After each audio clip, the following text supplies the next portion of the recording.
చిన్న విషయం గురించి సాగర్ విద్య మీద చాలా కోపంగా ఉన్నాడు.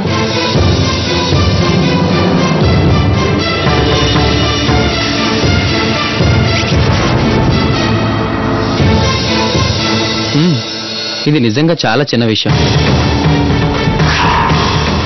ఇంతకంటే పెద్ద పెద్ద సంఘటనలు గతంలో ఎన్నో జరిగాయి. అవి ఎలాంటివంటే కొన్ని రోజుల క్రితం మీకు స్విమ్మింగ్ రాదని అన్నారు,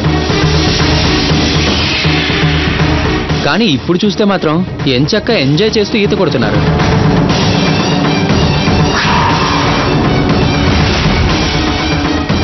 ఆ రోజు గోవాలో సముద్రంలో మీరు మునిగిపోతుంటే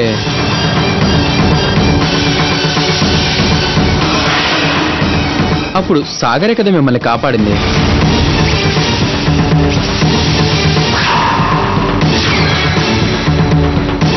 మరి ఇప్పుడు మాత్రం నీళ్ళల్లో మీరు మునిగిపోనేలేదు. కొద్ది రోజుల్లోనే ఇది మీకు ఎలా సాధ్యమై ఉంటుందో చెప్పండి.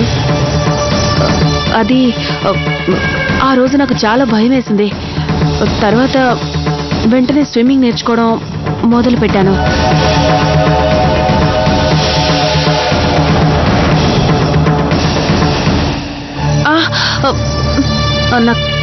నా కాలు మళ్ళీ నొప్పెడుతోంది. నేను వెళ్ళి రూమ్లో రెస్ట్ తీసుకుంటాను ఆంటీ.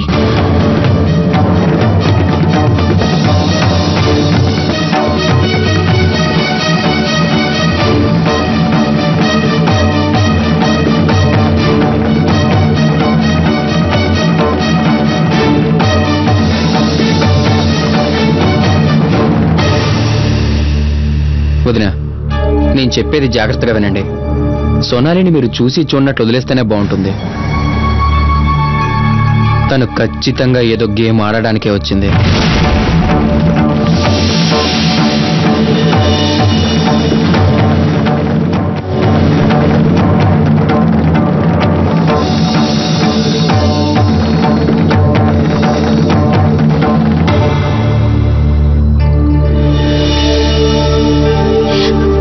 ఏమైంది సమీర్? నువ్వెందుకు ఏడుస్తున్నావు?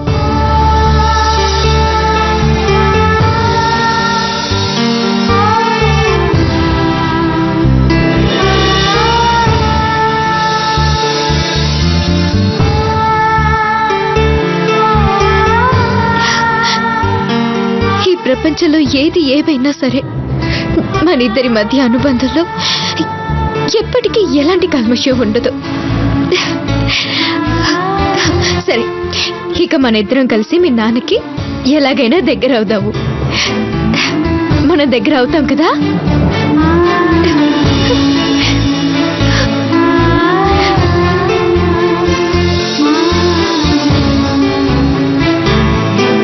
మన ముందు మీ నాన్నగారికి నమ్మకం కలిగించాలి. ఈ లోకల్లో అందరికంటే మంచి అబ్బాయి నువ్వేనని. నువ్వు నిజంగానే మంచి అబ్బాయివి, చాలా మంచి పిల్లాడివి.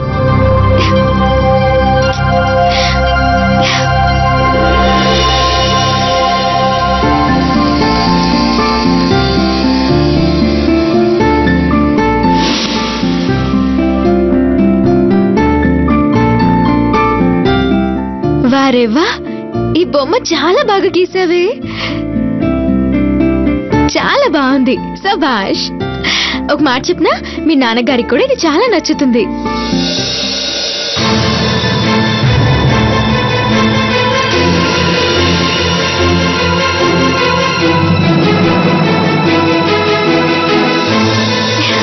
ఇలా చూడండి. నువ్వు నాతో మాట్లాడాల్సిన అవసరం లేదు, ప్లీజ్. నేను ఇక్కడికి వచ్చింది నా టెడ్డీని, నా గన్ని తీసుకెళ్దామని. అయ్యో,